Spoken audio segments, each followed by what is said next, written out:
सुरजीत, स्वागत है आपका। हाँ हेलो। मैम मैं हेलो। बोलिए। अरे मैडम मैं हकीम साहब से पूछना चाहता था माता जी के बारे में। पूछिए। जी बताइए। मा, माता जी का 70 साल उम्र है और उनको क्या है, पथरी है मैडम। पथरी। पित्त, हाँ पित्त में पथरी है और पहले से कम 22 mm की लगभग हो चुकी है। और मैडम वो हार्ट पेशेंट हैं। पहले उनको ऑपरेशन करवाने के लिए बोला था तो डॉक्टर साहब ने हार्ट पेशेंट वाले की जो इनकी दवाई चल रही है हम्म। उन्होंने मना कर दिया था। अब वो ठीक। पथरी बढ़ चुकी है। ठीक है। जी। अब देखिए, पित्ते की पथरी है और बहुत बड़ी है। दवाइयों से निकलना मुमकिन नहीं है। दिल के मर्ज को काबू करते हुए इनका ऑपरेशन होना चाहिए। और अगर ये शांत पड़ी हुई है तो कोई इन्हें ख़तरा नहीं है। अगर ये एक्टिव होती है तो तकलीफ़ होती है। तो शांत पड़ी हुई है तो भी अपने सारे टेस्ट करा के रखें और कभी भी ज़रूरत पड़ सकती है ऑपरेशन की। पित्ते की पथरी निकलना इतनी बड़ा मुश्किल काम है, इसलिए मैं कोई नुस्खा नहीं बताना चाहूँगा।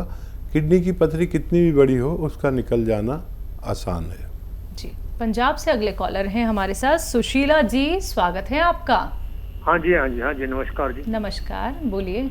मैडम जी, सुशीला गुप्ता दा गोडा खराब है हाँ। और डॉक्टर बोलते हैं ऑपरेट करना है और इसको साथ में सेंस्ट का नुक्स है, सुन्न हो जाती है जी। इसकी राइट साइड बटक से लेके पैर तक। और ये 1 महीना हो गया है। हाँ। तो काला गोंद खा रही है। आराम है? आप कभी हो जाता है हाँ। तो कभी फिर हो जाता है। और साथ में ना हाँ। कुछ और दवाइयां लिखाइयां थी आपके प्रोफेसर डॉक्टर ने, ठीक है। तो वो बता रहे थे कि 4 चीजें लिखाई थी उन्होंने, तो वो भी हमने बनाई हैं, वो खा रहे हैं। ठीक है। हाँ हाँ, देखिए, फ़ायदा तो तकरीबन शुरू हो गया। जिसको सुन होता है उसको थोड़ा देर से फ़ायदा होता है। पहले दर्द आएगा, सुन की जगह पहले दर्द आएगा, तो घबराए नहीं। दर्द आए तो दर्द की गोली ले लेना। और वेस्टर्न टॉयलेट ज़रूर होना चाहिए, ऐसा कुर्सी वाला, ऐसे मरीज़ के लिए तो लाभ जल्दी होगा, नहीं तो बार बार परेशानी होती ही रहेगी। अच्छा, ये चलेगा आपको 5-6 महीने, ये नुस्खा चलता है। और जब तक आपको इत्मीनान नहीं करेगा ये ख़त्म नहीं होगा। ये आपको इत्मीनान देकर ही ख़त्म होता है नुस्खा। और जो दवाइयाँ बताई वो भी इसमें मिला सकते हैं, लेकिन उसमें जैसे आधा ग्राम खाते हैं तो उसको 1-1 ग्राम फिर 3 बार खाना पड़ेगा आपको। पत्नी को मैं दुआ करूँगा कि जल्दी फ़ायदा हो ताकि आपकी फ़िक्र कम हो सके। जी। मुजफ्फरनगर से अगले कॉलर हैं शेखर जी, स्वागत है आपका। जी शेखर जी, अपना सवाल करिए। जी मैं 18 साल उम्र है जी मेरी और मुझे नमूनिया होता है जी अब भी। ठीक है जी। नमूनिया 18 साल है देखने ये वाले। देखिए, नमूनिया के मरीज़ों को खट्टी चीज़ खाना बिल्कुल बंद कर देना चाहिए। और ऐसे कपड़े पहनने चाहिए जिनसे गर्माई रहे, सीने से कोई चिमटी रहे, ऐसी कोई चीज़ अंदर। पहले सीने बंद पहनते थे, अब तो और चीज़ें चलती हैं, अब वो आता नहीं है। और फेफड़े की दवाई लें। फेफड़े की ही दवाई नहीं लें, बल्कि ऐसी दवाई जो आपकी इम्यूनिटी पैदा कर दे। जब तक इम्यूनिटी आपके अंदर पैदा नहीं होती, जब तक आप तकलीफ़ में रहेंगे, बार बार नमूनिया होगा। इम्यूनिटी एक ऐसी चीज़ है जो बीमारी से खुद लड़ती है। जिसके अंदर कम होती है उसे बार बार नमूनिया, छींकें, पसली चलना, बुखार होना, कफ होना, खांसी होना, बलगम होना, ये सब होता रहेगा। अगर आप या तो लगातार माजून आर केयर सुबह शाम गर्म पानी से खाएं और खट्टी चीज़ें और बाहर की चीज़ें खाना छोड़ दें, तो 5-6 महीने लगेंगे आपको फ़ायदा होने तक। जी। कांदला यूपी से ममता जी जुड़ गई हैं हमारे साथ, स्वागत है आपका। जी मैडम। बोलिए, प्रश्न करिए। जी हमको शुगर है मैडम जी। कब से? ये 1 साल हो गए कम से कम। आपकी एज क्या है? 42 साल। ठीक। हाँ देखिए, अभी हुई है शुगर, थोड़ी सी मेहनत कर लीजिए, मेरे जो मशवरे हैं उन पर अमल करें, तो अभी शायद गुंजाइश भी है कि आपकी शुगर रिवर्स भी हो सकती है। जो 1 साल के अंदर के पेशेंट हैं वो कोशिश करें, जो मैं आपको मशवरा दे रहा हूँ, दिन में 5 बार गर्म पानी पीना है, 1 घंटा या उससे ज़्यादा धूप में चलना है। एक साथ नहीं चल सकते तो धीरे धीरे करके चले, 15-15 मिनट करके 4 बार में चलें, आधा घंटा करके 2 बार में चलें। ये ज़रूरी है शुगर के लिए। जितना भोजन करते हैं उससे आधा कर दीजिए, जैसे 4 रोटी खाते हैं 2 रोटी खाया करिए, और पानी गर्म खूब पीना है। 5 बार तो मैं कह रहा हूँ, उससे ज़्यादा भी पी सकते हैं। और जो दवा खाते हैं वो खाते रहें। और जैतून का सिरका 3 चम्मच सुबह नाश्ते के बाद, 3 चम्मच रात को खाने के बाद पानी में मिला कर लें, छोटे चाय के चम्मच, तो अभी आपकी शुगर रिवर्स भी हो सकती है। जी, इंदौर से नेक्स्ट कॉलर है सरिता जी, स्वागत है आपका। हेलो। हेलो जी सरिता जी, बोलिए।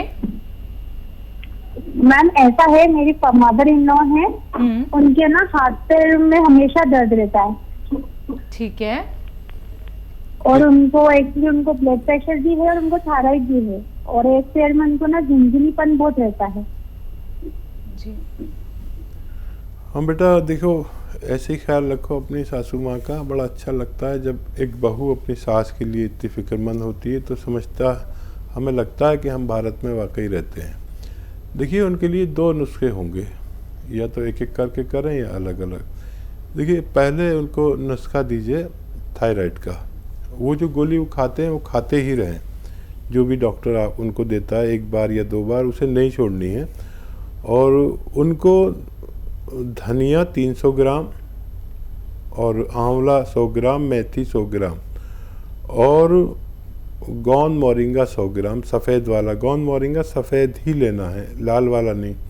गोंद मोरिंगा सफ़ेद 100 ग्राम, इनको पाउडर बना के 1 चम्मच सुबह 1 चम्मच शाम खिलाया करें पानी के साथ। 5 बार गर्म पानी पिलाया करें और वो गोली चलने दें। आपके डॉक्टर हर महीने उस गोली की पोटेंसी कम करते जाएंगे, इतना फ़ायदा होता है। और 7-8 महीने अगर खिलाते हैं तो इनके ये रोग ठीक हो सकता है थायराइड का। और थायराइड ठीक होने से उनके बहुत सारे रोग ठीक हो सकते हैं। अगर ज़रूरत पड़े तो फिर जब थायराइड ठीक हो जाए तो दोबारा से फ़ोन करके फिर आप उनका अगला नुस्खा भी शुरू कर सकते हैं। जी, वेस्ट बंगाल से अगले कॉलर हैं बिट्टू शर्मा, स्वागत है आपका। हेलो मैडम, मैं बिट्टू शर्मा बोल रहा हूँ वेस्ट बंगाल से। जी बोलिए।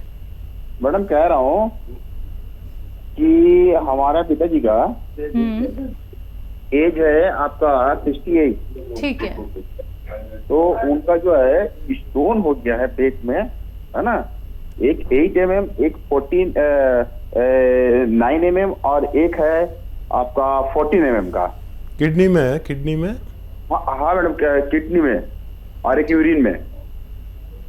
ठीक है, ठीक है। हाँ देखिए, एक औषधि आती है, वो उसे कहते हैं, उसको कहते हैं जैतून का नमक। ये देखने में नमक जैसा होता है लेकिन नमकीन नहीं होता। ये ले लें, 100-200 ग्राम ख़रीद लें और ऐसे 2 चुटकी में जितना आए 1 गिलास पानी में मिलाएं, 1 नींबू निचोड़ें और सुबह उनको पिला दें पिताश्री को, और बाद में 2 गिलास पानी और भी पिलाएं। ऐसे ये आप दिन में 2 बार ये क्रिया करें। कितना भी बड़ा पत्थर अगर किडनी में हो तो वो रेजा करके, रेता करके निकलता है। रोज़ाना दें और दुआ भी करें। मैं भी दुआ करता हूँ कि आपके पिताजी को फ़ायदा हो जाए। बिल्कुल। ये जो हकीम साहब जैतून का नमक है, ये इसका कोई स्वाद तो है नहीं, जैसा कि आपने बताया। अगर कोई भी इसको अपने खाने में इस्तेमाल करे, जो एक हमारा नमक आता है जिसका स्वाद होता है वो, उसके साथ इसका भी अगर हम इस्तेमाल करें तो ऐसे भी हम खाने में इसका इस्तेमाल कर सकते हैं, सलाद में कर सकते हैं। हाँ देखिए, सब्जी में मिला सकते हैं। जो मेरे सामने जैसे बॉल आया उसमें 1 चुटकी डाल दिया तो जी। स्वाद नहीं बदलता उसका। हालांकि इसमें भी स्वाद है, ऐसा सब्जियों जैसा ही स्वाद है। जैसे आपने 1 चुटकी पानी में मिलाया तो ऐसा लगेगा जैसे आप किसी नल का पानी, नल का होता था खारा सा, बहुत मामूली सा खारा सा होगा एक चुटकी में, तो बगैर स्वाद का ही समझ लीजिए। ज़्यादा मिलाएंगे तो स्वाद देगा, कभी कड़वा लगेगा, कभी खारा लगेगा, तो ऐसे भी कर सकते हैं। और ये हाजिम बहुत है एक तो, और ये पथरी को तोड़ता है, और ये चर्बी को गलाता है। पथरी और चर्बी का दुश्मन है।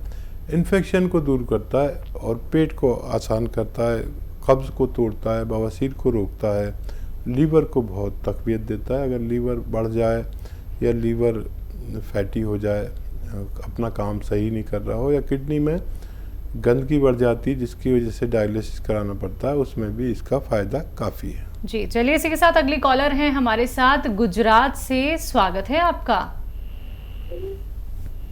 हेलो। हाँ हेलो, अस्सलाम वालेकुम। जी वालेकुम सलाम। आपका नाम क्या है? जी मेरा नाम शमीम बानू, मैं यहाँ गुजरात बड़ौदा से बोलती हूँ। ठीक है, आपका सवाल क्या है? हकीम साहब है? जी जी बताइए शमीम जी, बताइए। जी वो मुझे है ना तो थायराइड है और डायबिटीज है और कोलेस्ट्रॉल भी है, तो मैं ऐसा कुछ खट्टा खाना खा लेती हूँ, ऐसा कुछ खा ले मेरे को तकलीफ होती है। तकलीफ ये है कि मेरी नसें खिंचाती है, जैसे नस खींचती हो ऐसा मुझे महसूस होता है। और ये कमर है ना, गर्दन से लेके नीचे कमर तक वो दुखावा बहुत होता है। वो है मुझे तकलीफ। अच्छा शमीम बानो जी, देखिए ये खट्टा खाने से नहीं होता है।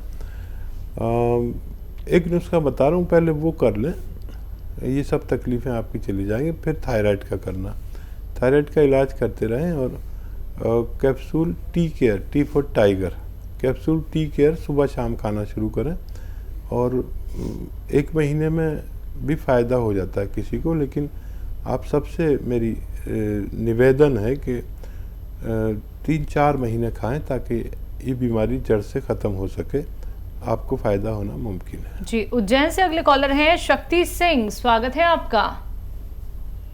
जी मैडम, ये मम्मी के पाँव में दर्द होता है, तो उसमें MRI में बताया कि L4-5 नस है वो हड्डी के अंदर आ रही है, तो वो सर्जरी के बता रहे, तो उसका कोई इलाज वगैरह सर्जरी नहीं करवाए तो? और नहीं ज़रूरत किसी भी सर्जरी की। अगर आप मेरी बात गौर से सुने तो किसी सर्जरी की ज़रूरत नहीं। बस हमारे घर में एक तो वेस्टर्न टॉयलेट होना चाहिए जिस पर मम्मी ज़रूरत पूरी करने जाएं, नहीं हो तो लगवा लीजिए। वैसे तो होना चाहिए, आप पढ़े लिखे बच्चे लग रहे हैं मुझे, तो आपके घर में ज़रूर वेस्टर्न टॉयलेट होगा, नहीं तो लगवा लें। दूसरा, सर्जरी मत कराइएगा, बहुत परेशानी हो जाती है। आप या तो गोंद स्याह मिल जाए, काला गोंद एक बड़ा मशहूर गोंद है जो नकली भी बहुत मिलता है, असली मिल जाए तो जायके में कड़वा होता है, इसे गोंद स्याह भी कहते हैं। और आधा ग्राम सुबह शाम नाश्ते और खाने के बाद बग़ैर चर्बी के दूध से या पानी से खिलाना शुरू करें। और आपको अगर 100 ग्राम भी असली मिल गया तो आपको फ़ायदा होना मुमकिन है, और अपने ख़त्म होने से पहले आपकी मम्मी को रोग मुक्त कर सकता है। अगर ये नहीं मिले तो असली मिले, नकली बहुत मिलता है, तो आप कैप्सूल टी केयर सुबह शाम मम्मी को देना शुरू करें। T for tiger capsule tea care सुबह शाम मम्मी को दीजिए, और अगर 1 महीने में फ़ायदा हो जाए तो कम से कम 3-4 महीने खिलाएं ताकि कभी उनको ऑपरेशन की ज़रूरत ना हो सके। जी हिमाचल से अगली कॉलर है मीना शर्मा, स्वागत है आपका। हाँ जी बोलिए मीना जी। ऐसा है ना मैम जी, मेरी ना मम्मी जी के लिए सवाल था, उनको अस्थमा भी है ना, और उनको मोटापा भी है, और उनको घुटनों में दर्द भी है। एज क्या है? एज है उनकी 65 साल। 65? हाँ जी। और दूसरा है लड़का है ना 19 साल का, उसको कुछ भी खाया पिया लगता नहीं, मैं कमजोर है। ठीक है ठीक जी। अच्छा गौर से सुनिए, यकीनन आप कॉपी पेन लेके बैठे होंगे। मम्मी को एक एक करके इलाज करें। सबसे पहले उनके दर्द का इलाज करें। गोंद स्याह एक काले गोंद को कहते हैं जो इंतहाई कड़वा बहुत होता है, कड़ू बहुत होता है। 100 ग्राम भी ख़रीद लेंगे, अगर असली, नकली भी बहुत मिलता है, तो आधा ग्राम देने से 100 ग्राम गोंद ख़त्म होने से पहले उनकी तबीयत ठीक होना मुमकिन है। और बच्चे के लिए गोंद मोरिंगा सफ़ेद वाला ही लेना। गौन मोरिंगा सफ़ेद वाला आधा ग्राम रोज़ाना पानी में मिलाकर उन्हें पिला दिया करें या दूध में मिलाकर, आपका बच्चा भी स्वस्थ होना मुमकिन है।